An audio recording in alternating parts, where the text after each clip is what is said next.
so much. Thank you all for coming. Great to be back in Sarasota. Great to be at a beautiful new college. What a great spot. I know that there's a lot of parents around the country looking for schools that have a strong mission and where they think that their kids can get a good education. And the more they find out that they have an opportunity to send their kids to Sarasota and be able to visit here in this nice place, I think you're going to see a lot more applications coming through the door. And I know what Richard is doing here at New College, we really appreciate his hard work as the president of New College. We also appreciate our chancellor of the state university system here in Florida, Ray Rodriguez, who's also here with us today. And we've got a number of folks that are also going to be speaking about some of the issues that we're going to be able to sign into law today. But this is a really, really exciting day and a really significant package of really good legislation related to higher education. And not just some of the things we've seen here at New College, but also things like workforce education, which has been a huge, huge emphasis for our administration.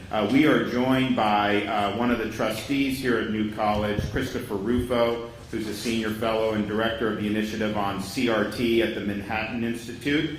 We also have Ivan Castro, pastor and father from Oviedo, Florida. We also have a number of members of our legislature that are with us. Senator Keith Perry is here.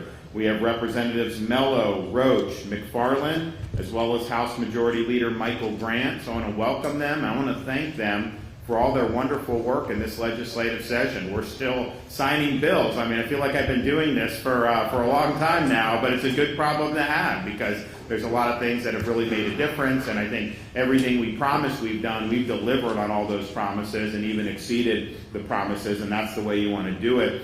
So thank you for what you've done.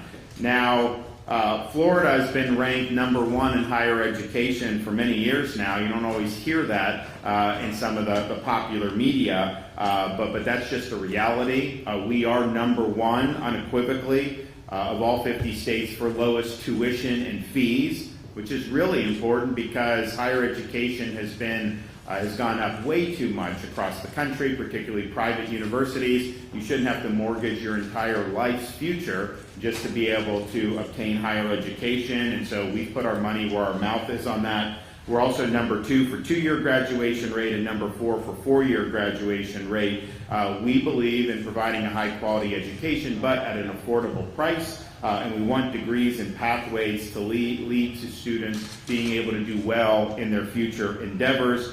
We have not had any tuition increases in the state of Florida for 10 years. And that's the lowest tuition in the country.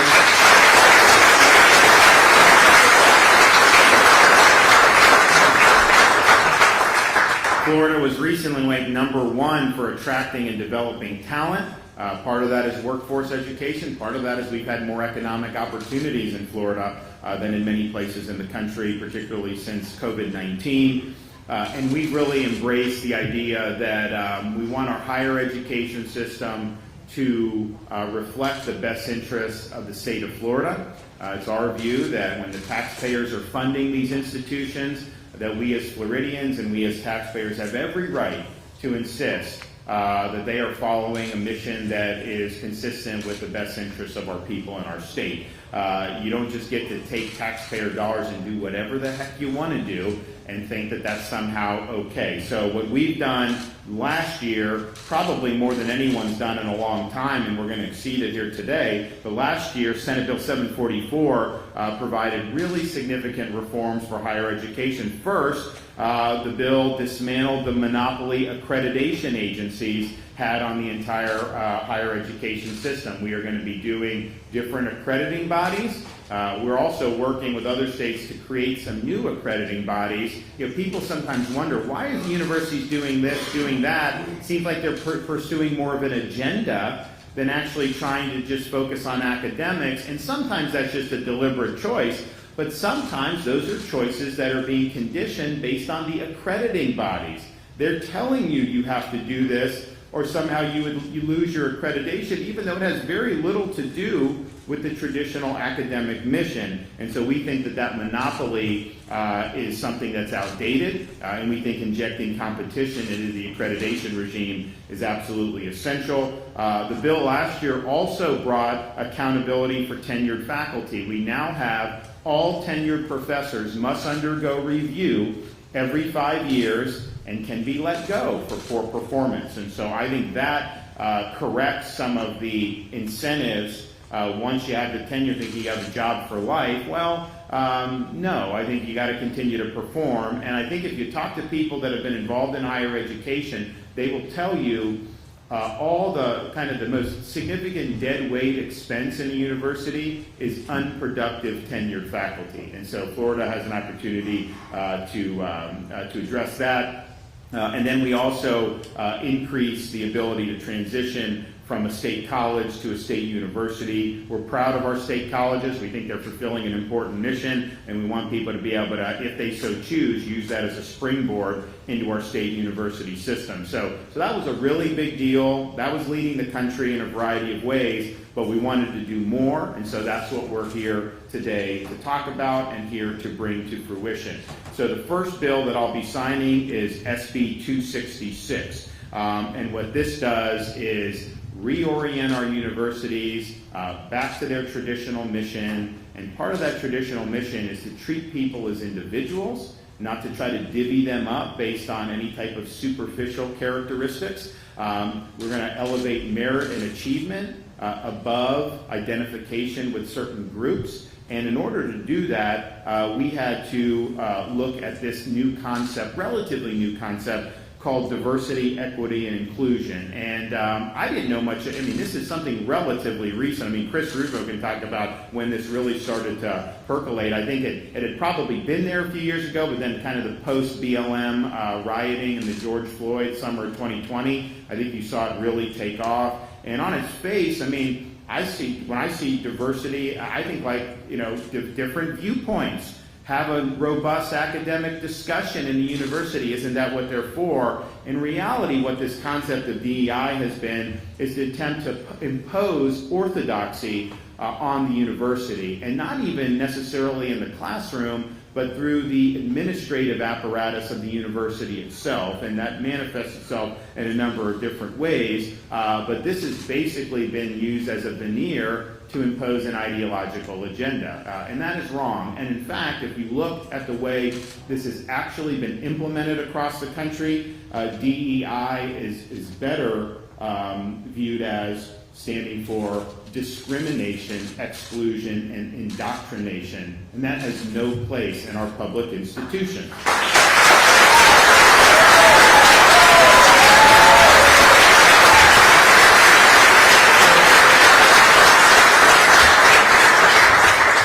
So this bill says the whole experiment with DEI is coming to an end in the state of Florida. We are eliminating the DEI programs. We are going to treat people as individuals. We're not going to treat people as members of groups. And it's also wrong how this has been implemented. It has been discriminatory, but it's also the fact that the more emphasis you place on something like a DEI, the less time emphasis you do, because of opportunity costs, on recruiting great teachers, on promoting things like STEM courses or other great courses that the students could really learn about from taking. So I think it's been a distraction from the core mission of the university, and I think that this is a needed corrective. We're also making a determination in this bill to say, okay, you have tax dollars, even though we put a lot of funding into new college in this current year, and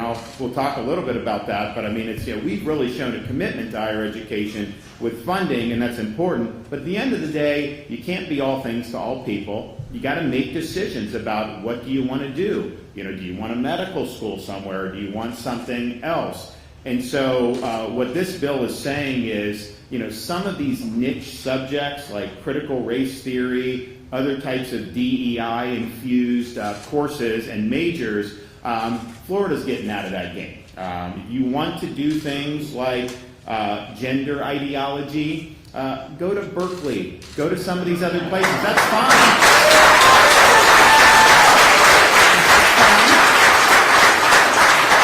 And there's nothing, if that's what you want to do, there's nothing wrong with that per se. But for us, with our tax dollars, we want to focus on the classical mission of what a university is supposed to be. We don't want to be diverted into a lot of these niche subjects that are heavily politicized. We want to focus on the basic. And I think what you've seen as these types of majors, and of course, first of all, how employable are you with some of these majors? I mean, really, it's not a good academic choice in terms of being able to be employable. That's one of the reasons I think this whole student loan thing, universities should be on the hook for the student loans. If that were the case, they would make sure that their curriculum was really fit to be productive for the students when they graduated. They wouldn't have the luxury of doing a lot of this stuff if they were on the hook. Instead, they're perfectly happy for someone to go to school for 5 or 6 years, take out huge amounts of loans, get a degree that's not worth the paper it's printed on. The university doesn't suffer. In fact, the university has benefited from that because they've gotten more tuition money. So we need to change those incentives. But as it stands now, we are going to have traditional education. We want courses and majors that have high return on investment. And we think that that's something that's very, very important. What the bill also does is it does not allow accreditation agencies to require our Florida institutions to break state law. And so what happens is these universities, accreditors will say, no, you must have DEI as part of your operating ethos in order to earn accreditation. That's ridiculous. Who elected these people to make such a determination? That is them sitting in a perch, unaccountable to anybody else, trying to impose that on the university system without any ability for us to have a check and balance. And so state law is now just saying, you got to follow the law. Creditor tells you to break the law, you cannot do that. And I think that that's really, really important to ensure that our universities are able to make sound decisions and not be bullied into doing things by some of these ideologically charged accreditation agencies. The bill will also re-empower our university presidents to be the core decision maker at their institutions by prohibiting personnel actions from being appealed beyond the university president. And really, you have a situation, who ultimately runs the university? Is it kind of a cabal of faculty, or is it the president and the board of trustees? We believe that it should be the president and the board of trustees because they're more accountable to the people of Florida, who they're using our tax dollars, and we think that it's easier to be able to make changes if they're failing at their mission. And so presidents can now make direct hires. They don't have to delegate down to faculty committees on these decisions. And so what does that mean practically? Well, what it means is and we put a huge amount of money into faculty recruitment. So you could have Richard Corcoran here at New College. He could go to like George Mason or MIT and meet with professors who were interested in coming here, and he could recruit them. He can provide them an offer for compensation. Board of Trustees can ratify that, and you're going to be able to have a potential to have a pipeline of people that are going to want to come here. I can tell you when the new college appointments were done, when we did those in January, and they reoriented the mission away from the whole DEI CRT framework, there's a lot of interest in faculty around the country, and not like conservative faculty across the board, because I think there's a recognition that this whole framework has been very intellectually oppressive. People feel like they're walking on eggshells, that they say the wrong thing, they can be blackballed. That's not a healthy environment. They don't believe that they have the freedom to speak their minds on a lot of these university campuses.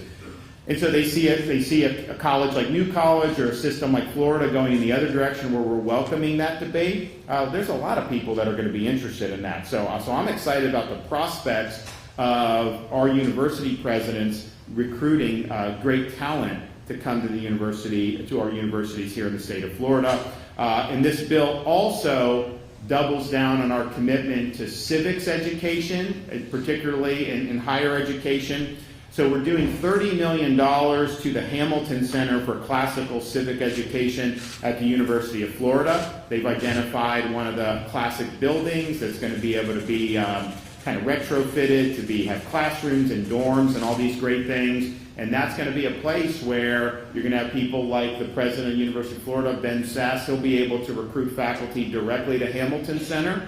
Eventually, we may even make that a separate college at the University of Florida, but that's going to be a place where, all these subjects, which were just so essential for most of our history, and certainly the American founders would have said you have to have grounding in all this stuff, that is going to be front and center of a place like the Hamilton Institute. So that's a great shot in the arm for them. The bill also invests $8 million to reinvigorate the Florida Institute of Politics at FSU, and they're going to rename it Florida Institute of Governance and Civics, and then it gives another $5 million to expand the Adam Smith Center for Study of Economic Freedom at Florida International University. The budget, as I mentioned, the legislature is giving money for faculty recruitment. That's $100 million in this year's budget just to recruit faculty to our institutions, and some of it will go, obviously, new colleges getting a big chunk of that, University of Florida, Florida State, FIU, all these, but just think how empowering that's going to be able to do, some of these professors that do a really good job, they don't get paid a lot in some of these places, and so I think we're willing to pay for performance, and if you're going to make a difference in our students' academic journeys, then that's something that we think deserves compensation. So people are going to have some options now that's going to be really, really positive. So that's a huge, huge bill to be able to do. And as Richard will mention, total amount this year for new college, in addition to what they've gotten in the past, we did $35 million addition for faculty hiring and also for them to do other improvements at the university. I don't think they've ever gotten that infusion in the history of college.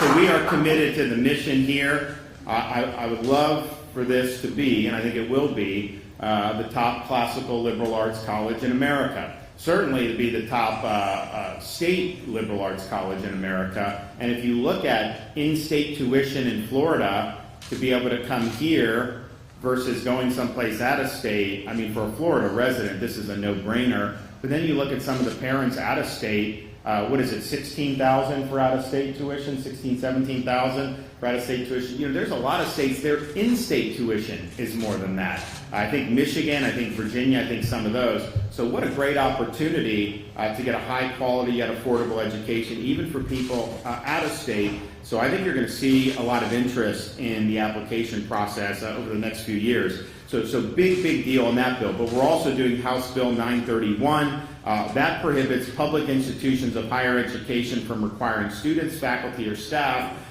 to take what are effectively political loyalty oaths. They will call them diversity statements, but it's really requiring you to sign up to support an ideological agenda that you may not be supportive of. And what we've seen across the country, schools requiring professors to commit to DEI and CRT theories before they are allowed to be hired at a university. And that is not going to fly in the state of Florida. We want people to be free thinkers. The way that's been applied is, in some instances in other parts of the country, a professor candidate who says their views that everyone should be treated equally regardless of their skin color, that they would get marked down for saying that. I thought that was what we were aspiring to. No, you have to take these other contorted views for them to find you acceptable. So that is wrong, and I think you've seen a lot of opposition to that, regardless of political persuasion. And so Florida, that is next here. Bill also establishes an Office of Public Policy events within each state university to organize events on campus that are representative of a wide range of viewpoints, thoughts, and ideas. We believe that a good education is going to expose you to a lot of different ideas. You should have your assumptions challenged about how you see certain issues. That's a healthy thing. I think some of the universities around the country where orthodoxy has taken hold, a lot of these students can go through 4 years, get a degree, and never have their assumptions challenged.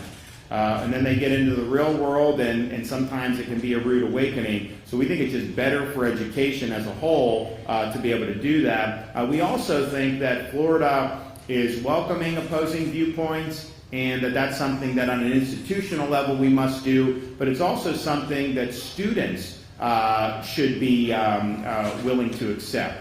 What you saw at places like Stanford Law School, where they're trying to silence a federal judge that they disagree with, where they had San Francisco State University, where you have this great swimmer, Riley Gaines, being treated absolutely horribly because she's standing up for the integrity of women's sports. That is wrong. It also really, I think, shows a cancer that's developed in some of these institutions amongst the student body. The idea that if there's a viewpoint you disagree with, that the appropriate recourse is to try to drown them out by yelling or screaming or trying to take over the event. That is antithetical to what a free society is all about. And I think if there's behavior like you saw at Stanford or like you saw at San Francisco State University by students in Florida universities, they should be expelled from the university.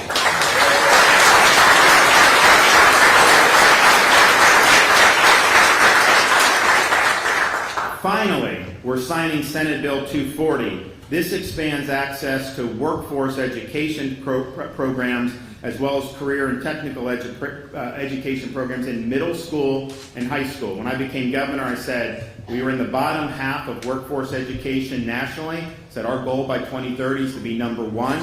We are well on that way to achieving that because we've put a lot of emphasis on putting our money where our mouth is, making sure there's programs, but also just expressing the truth that a 4-year brick and ivy university is one way you can be successful, but it is not the only way, and for many people it's not the best way. And when I was growing up, they said unless you get that college degree, you have no chance to be successful in life. That is not true.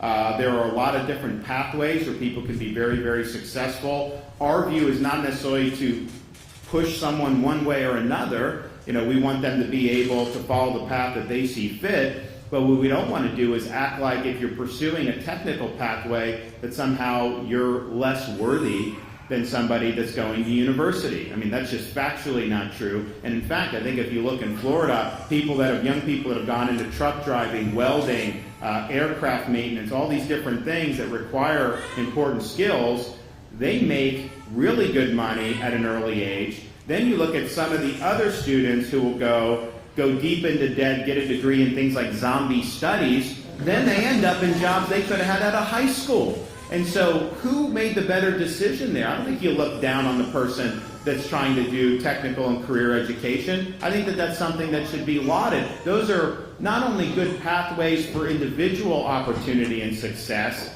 they're also critical components of our economy here in the state of Florida. I mean, especially when you have a growing state. You got things like electricians. You have all these things that are in really high demand. What I've found is people will go in, they'll work as an electrician, and then they can start their own shop. And then they're entrepreneurs, and then they start making really, really good money, especially when you have more demand for services in our state. So I think it's important that we recognize that. We have recognized that we put our money where our mouth is on this. We are in this bill requiring each middle and high school district to ensure that every high school student has access to at least one work-based learning opportunity. We're also requiring school districts to ensure that each high school hosts a career fair during the school year, and it allows middle school students who want to continue their CTE education in high school to attend a high school that offers the program regardless of zip code. So if you happen to be here in Sarasota, maybe you got to go to Venice to do it, you will have a right to do it if Venice has a program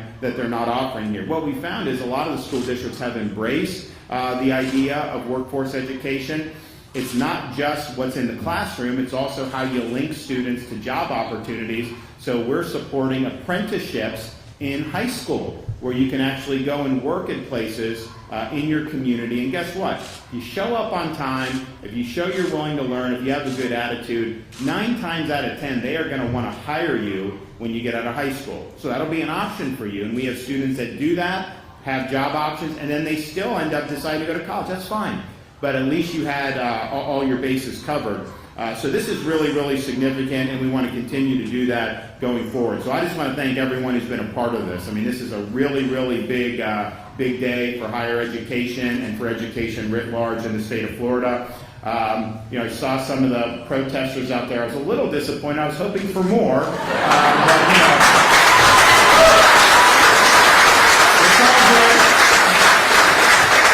it's all good. So before we sign the bills, we're going to hear from some of our speakers, and so we'll start with Ray Rodriguez, our University Chancellor.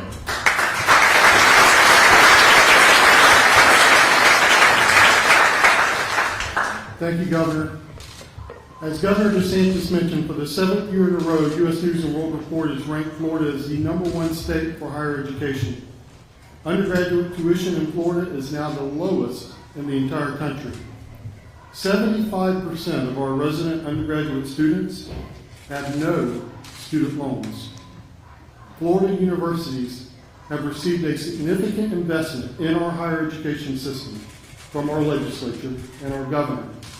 That investment demands accountability, and accountability is what these bills that are going to be signed today provide. The biggest aspect I think we see in these bills is the dismantling of the DEI bureaucracy that has grown up on our campuses. Inherently, there's nothing wrong with the concepts of diversity or equity or inclusion. However, the programs that have been created and their applications have no connection with the common definition of those words. Let me just give you a couple of examples of programs that have initiated in DEI offices across the country and even in the state. As Governor DeSantis mentioned, we have DEI statements. Statements that serve as an ideological litmus test to determine whether you can be admitted to be hired in a university, be promoted in a university, and in some cases, receive tenure. A national study found 20% of all academic postings require a DEI statement with the application. These statements serve as a litmus test to weed out those who have diverse thought. Our universities are supposed to be a marketplace of ideas. You do not have a marketplace of ideas when you only have one political thought. You have a monoculture. Creating a monoculture is not diversity. In the name of equity, many DEI departments have developed bias-related incident reporting.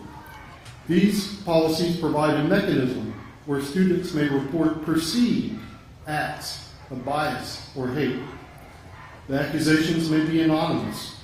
A court in Florida found that these incidents may include acts that are legal, unintentional, and may not rise to the level of a crime, may not rise to the level of a violation of state law, may not rise to a violation of university policy, and may not even be a violation of the student code of conduct.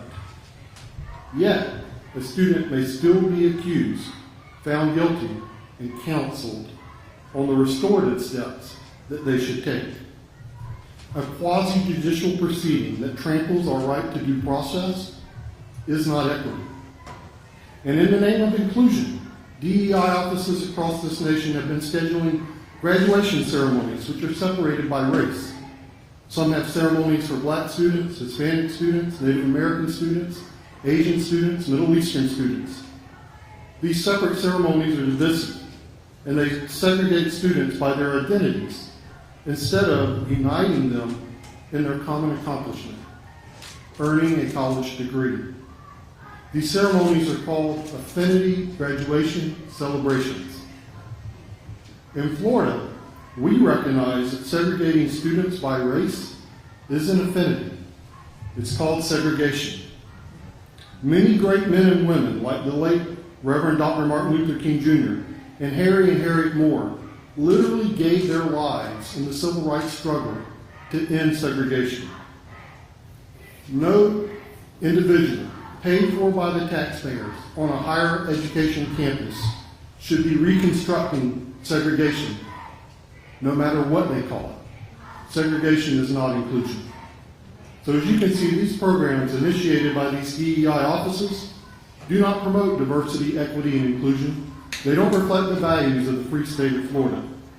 Faculty across the country have stood up to these programs, and when they've stood up to them, they've been attacked, they've been labeled racist, and some of them have even been canceled. It takes courage to take on the DEI industrial complex. In Florida, we have America's governor, Ron DeSantis.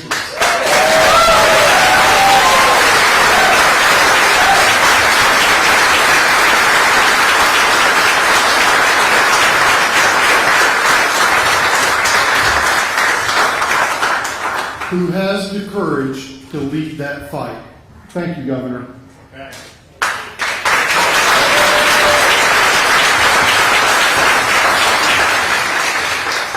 Thank you. I'm Richard Corcoran. I'm the interim president of New College.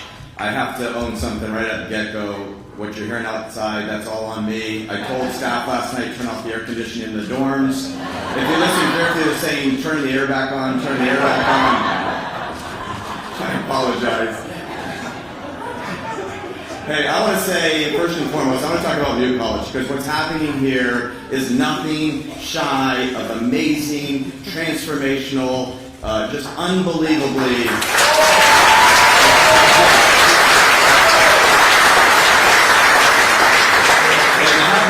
Campus. I was trying to check this morning. I don't think we've had a governor since Bob Graham spoke at a commencement address. I've had a governor on our campus coming to help and support in the way that Governor DeSantis.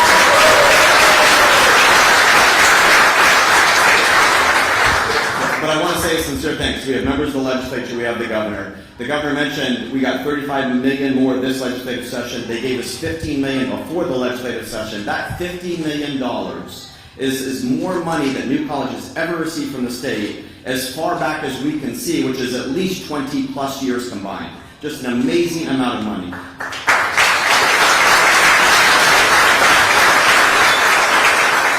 And here's what it's leading to: an increase in student life.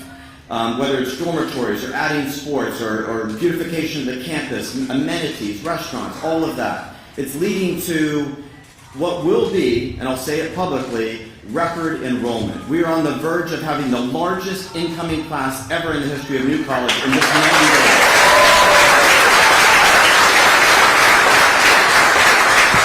It's the addition of world-class faculty, and in the next few weeks you're going to hear some of these world-class faculties. Literally LeBron James of higher ed. I don't know if that's a good analogy or not.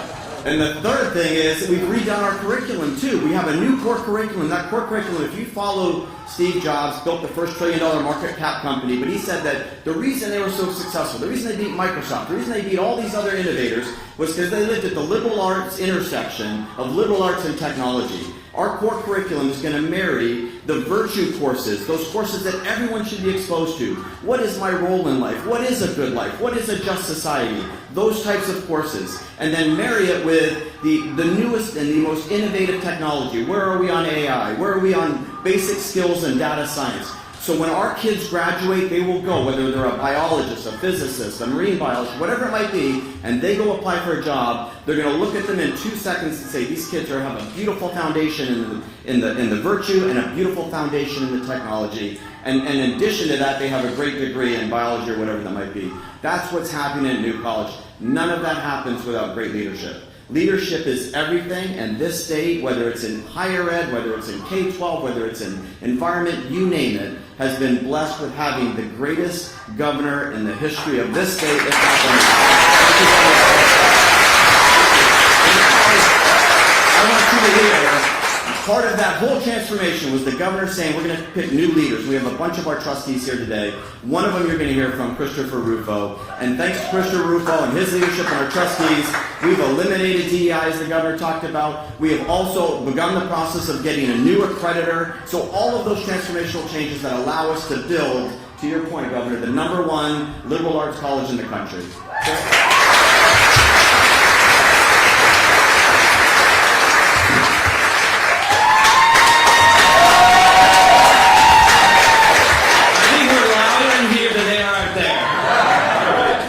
I'd just like to say I'm from the Seattle, Washington area, and to me, waking up in the morning and hearing protests is like turning on the coffee machine. And I would say that this is kind of kindergarten level protest, so if they want to learn something, they should come back with me.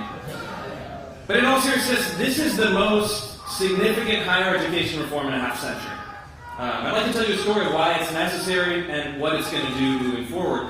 In the late 1960s, the left-wing activists, whom these folks are kind of reinterpreting, maybe doing a reenactment of, they launched what they called the Long March to the Institutions. And the goal was to get entry into the public university system, the public school systems, and treat them as a slush fund for their private political interests. They captured institutions with their ideology. They showed contempt for the voters who were paying their salaries. And for many decades, unfortunately, conservatives did nothing. They were intimidated by this, for lack of a other explanation. And so the latest iteration of this political development was the explosion in 2020 of DEI programs. And as legislators were contemplating the bill to abolish them, I did a series of investigative reports of 5 Florida's public universities to look into exactly what their DEI bureaucracies were doing. And through public records requests, I found the following. University of Florida, the flagship institution, had created more than 1,000 separate DEI initiatives. They denounced the United States as a system of, quote, white supremacy, and even encouraged white faculty to participate in something called Racists Anonymous, which I didn't know even existed. University of Central Florida released what they called an inclusive faculty hiring guide that said that merit in faculty hiring was, quote, a myth, and advocated for explicit racial discrimination and racial quotas, all in the interest of promoting left-wing political concepts. And finally, Florida International University turned its DEI program explicitly into a ground for left-wing activist recruiting, even training students for participating in violent BLM protests and teaching them how to handle tear gas and getting arrested by police. All funded by many of the people in this room with taxpayer dollars. This legislation that will be signed momentarily will immediately abolish all of these programs. Done.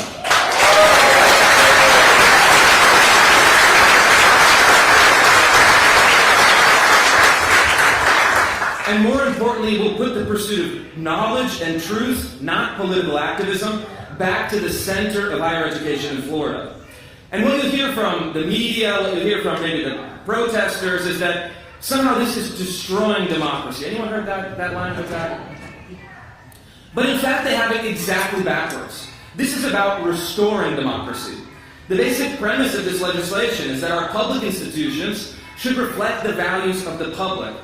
It's that Florida's farmers and waitresses and truck drivers should not be subsidizing a pure permanent bureaucracy of left-wing activists who hate them and hate their values, but of course are happy to take their money. And that's why the governor decided to take action. That's why he fought for these once-in-a-generation reform along with legislators that will also help restore balance back to the universities. And unlike many other politicians, unfortunately even in very red states, he had the courage to stand up to the special interests, to stand up to the DEI commissars that thought they were running the show, and to stand up to the activist media and fight on behalf of the average voter.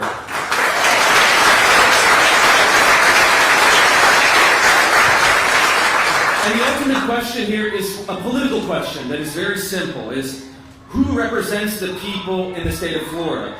The DEI bureaucrats who say that America is fundamentally evil, who segregate students by race, and who deny opportunities to individuals because of their ancestry? Or the man who says that everyone should be treated equally under the law and that our public universities should be oriented towards the pursuit of the true, the good, and the beautiful?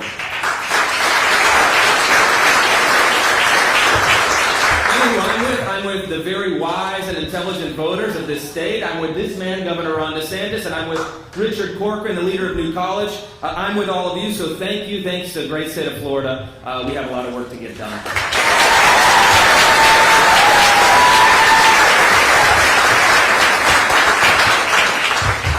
Good morning, everyone. Good morning, Governor. My name is Ivan Castro. I'm a Venezuelan immigrant. And that came to this blessed country in 1990. I just wish these people knew what a country on the left side will be. They probably won't be out there protesting right now. They'll probably be in jail.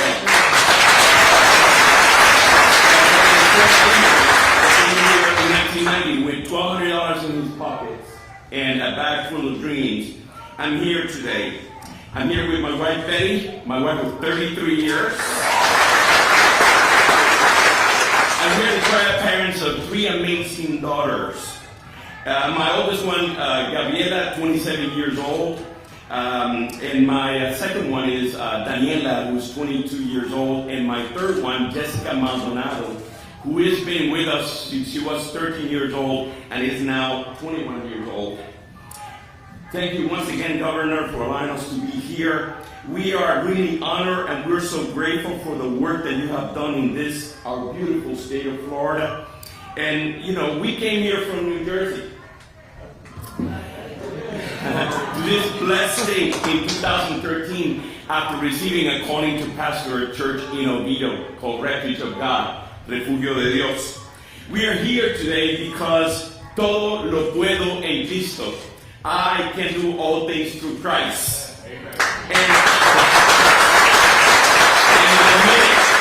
And in a minute, I will explain to you what this means. As parents, my wife, Betty, and I were committed to incentivizing our children's academic pursuits and achievements. When we relocated to Florida, our eldest daughter, Gabriela, attended Haggerty High School in Oviedo, and through her dedication, volunteer work, she earned a Bright Future Scholarship to attend UCF. With her strong work ethic, academic excellence, and always putting God first, she scored well on her MCAT and was accepted to all 5 medical schools she applied for in different states. She ultimately chose to complete her medical education at UCF Medical School in Lake Nona, and is currently excelling in general surgery resident at Orlando Regional Medical Center. Similarly, our second daughter, Daniela, who just graduated from UCF with a degree of biomedical science, has aspirations of becoming a doctor of physical therapy. And our third daughter, who is currently in her 3rd year, major in biomedical science with a minor in journalism at UCF, is exploring her interest in varying fields. As a person of color who has traveled the world for work, I have never experienced discrimination in this country. In fact, my family and I have encouraged our children to focus on God first, their attitude, work ethic, and values as the most important factors in achieving success. Despite the false narrative propagated by some, we firmly believe that hard work and merit are the only true measures of success, and our daughters' accomplishments are evidence of that belief.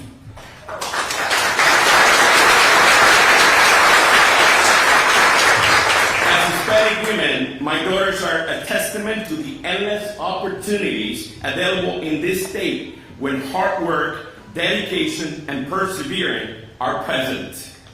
But as I mentioned to you before, I want to tell you what todo lo puedo en Cristo means. I can do all things through Christ. And I'd like to share with you an excerpt from one of my daughter's medical school essays. She said in that excerpt, todo lo puedo en Cristo. I can do all things through Christ. This is a phrase that my Venezuelan parents constantly reinforced in our home as I grew up. As a young girl, this meant I could achieve anything I put my mind to. It meant anything was possible through Christ. Growing up in this phrase developed an entirely new meaning in my life and eventually became the entire reason I'm pursuing medicine. Now, say it with me. Todo lo puedo en Cristo. I can do all things through Christ. I want to tell you today, don't believe the propaganda the media is pushing on you.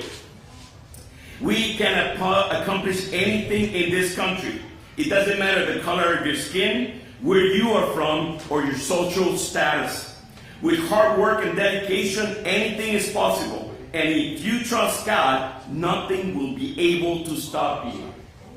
Governor, I prayed to God when I was preparing these few words. This is the first time in my life doing this, so I kind of feel like a new kid in the block. But I pray and I ask God to give me a word for you. And it says in the book that changed our lives, Proverbs 3, 5, 6. And I think you may be able to use this in the next few months coming. With all your heart, you must trust the Lord and not your own judgment. Always let Him lead you, and He will clear the road for you to follow. I believe everything happens for a reason in our lives. Nothing happens by coincidence, But we know this: for those that love God, all things work together for good. Thank you so much, and God bless everyone.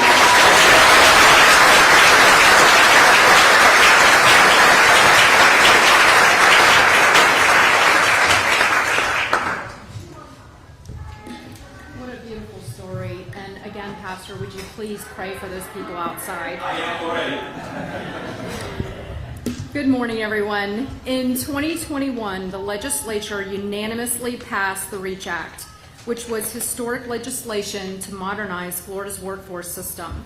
This was a workforce system that for too long was unaccountable to the people it served.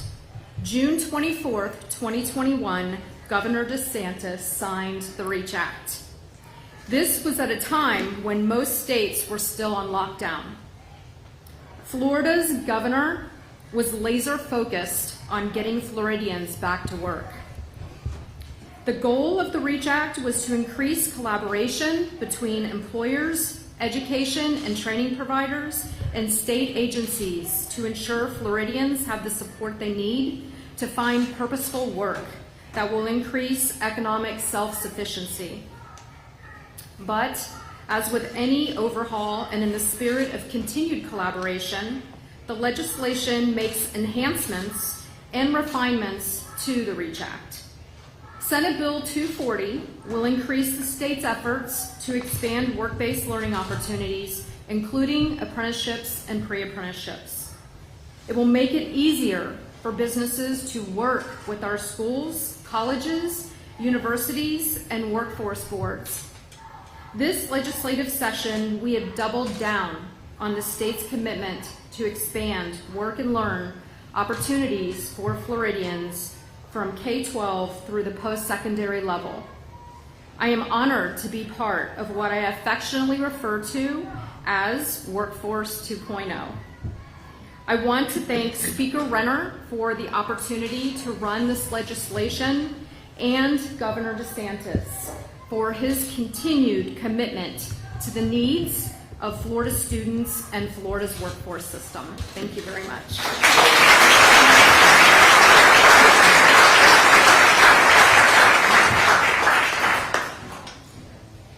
Good afternoon. Richard, I hope that some of the money that we gave you, you can build some classrooms for your drama students outside. They need to have air conditioning be inside. So, well, thank you for being here. Thank you, Governor. It's been a year. This is my 13th year in the legislature. I served 6 years in the Florida House, my 7th year. I got one more year. My sentence is almost up, and I'll be able to finish up there. So, but this has been a record year. And you know, passing policy is not easy. My wife here, thank you for being here with me, driving down. You know, she'll see something, she'll go, why don't you do that? And I'll say, well, we'll try it, but it's difficult. It's hard to do this. But this year, we did more public policy benefiting the state of Florida than any time in my career. And I give that a testament to our government.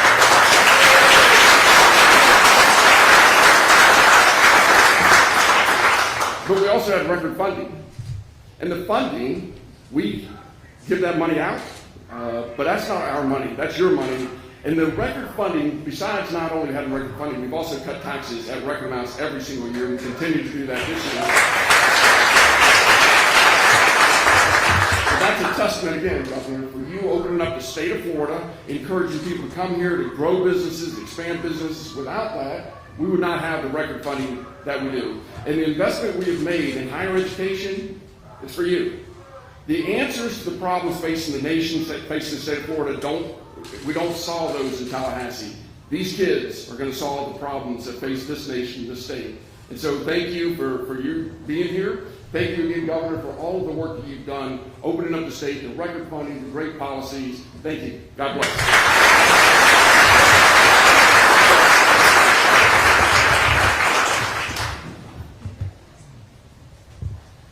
Good morning.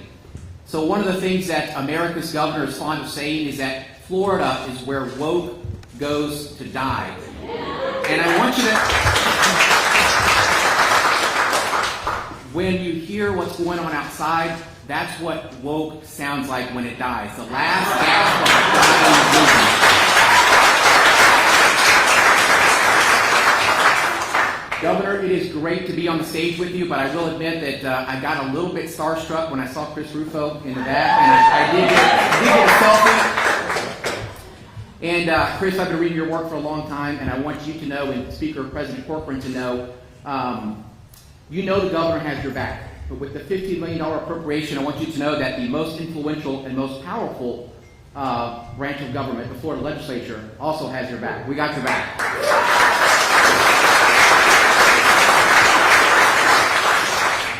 Folks, House Bill 931, which the governor is about to sign into law, is just the latest in a long history of legislation which signifies Florida's commitment to intellectual freedom and viewpoint diversity on college campuses. It started in 2018 with the Campus Free Expression Act. That was House Bill 423, which was authored and carried by then State Representative Ray Rodriguez, now your Chancellor, and led by then Speaker of the Florida House, Richard Corcoran. So thank you for your early commitment there. 2019, we saw the Chicago Statement signed by 12 university presidents and our chancellor.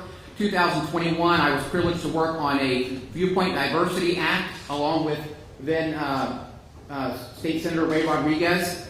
And then in 2017, one thing I like to talk about is the National Survey of Student Engagement, which found that when asked about their commitment, their university's commitment to diversity in terms of race, sex, and disability, 74% of college students, 74% said their university did a great job when it came to diversity of race, sex, and disability. But when asked about political thought, that number dropped to almost 50%. And what that tells me, and should tell you, is that these universities for too long have placed a premium on people that look different but think the same. And that's not diversity, that's conformity, and that's what we're trying to change here. So House Bill 931, the goals are three things: to foster intellectual freedom by presenting alternative viewpoints to students so they can evaluate them for themselves. It's going to lead to a search for truth by putting the burden of the proponents of any viewpoint to put forward their best arguments and best evidence. And three, and most importantly, it's going to promote virtuous citizenship. It's going to teach students to weigh competing claims about the public good, debate those using the tools of debate instead of the tools of violence. What happened to Riley Gaines and what happened to Judge Hal Duncan will never happen in the state of Florida. Thank you.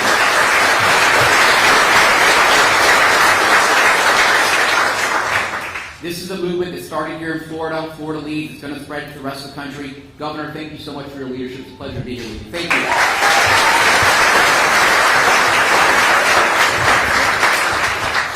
Well, I think that those were great thoughts from all the speakers, and so we have a chance to make it official, so we'll get it done. Anyone that wants to come up, you guys come up and...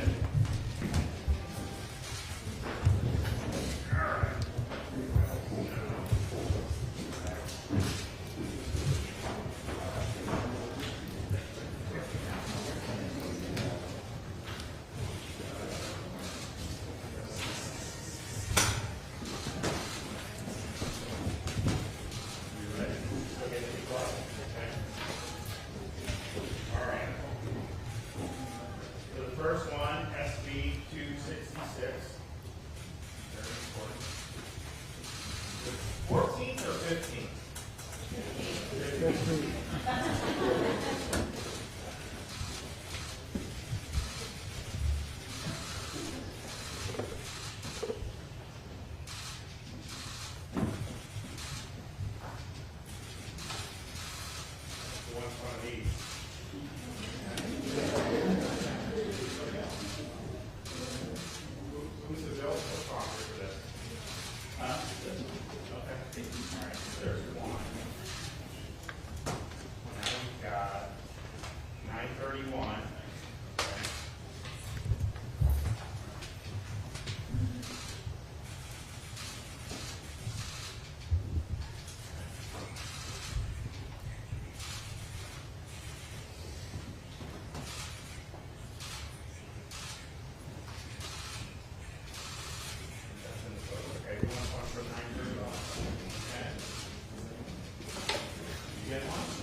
Next, we're going to the peanut gallery, so be ready to go.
Well, thanks everybody. I think this is really, really meaningful, and we promised a lot, and we delivered a lot, and we've got great more stuff to come. Okay, anyone back there? Governor, you said during an event in Iowa over the weekend that the GOP needs to reject a culture of losing. Do you acknowledge that Trump lost and there wasn't all this fraud that he talks about?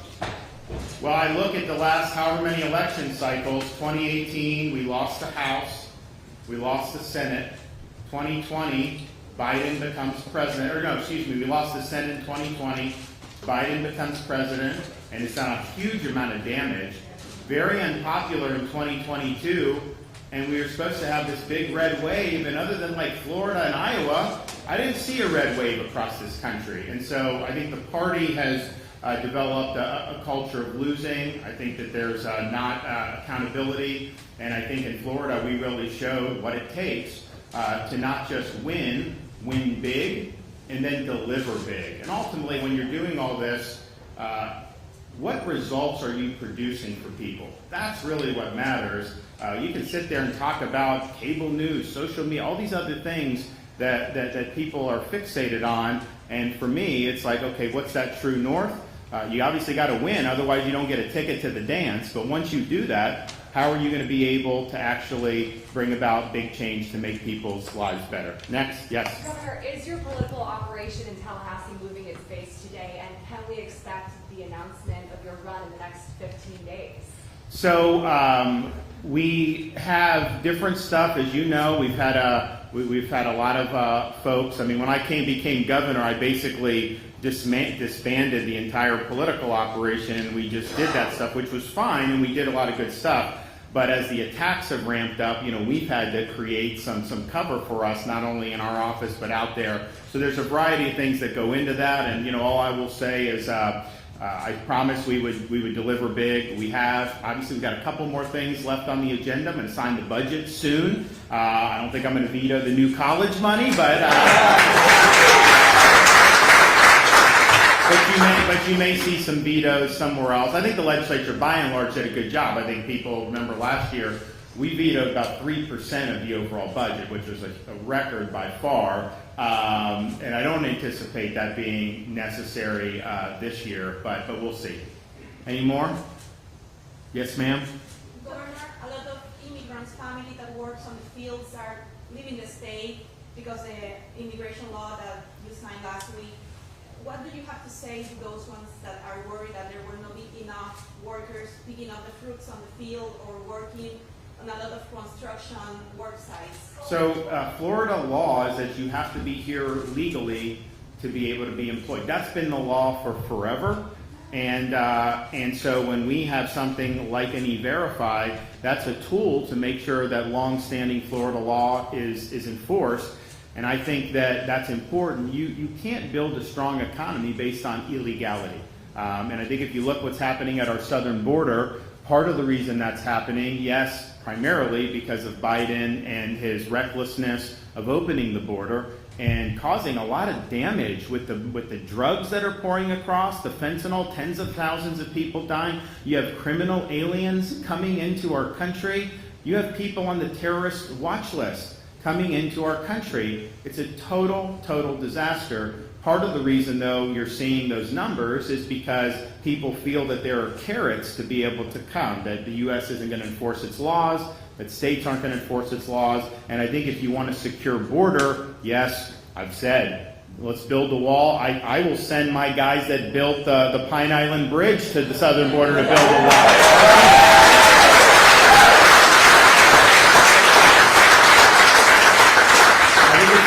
We'll do that.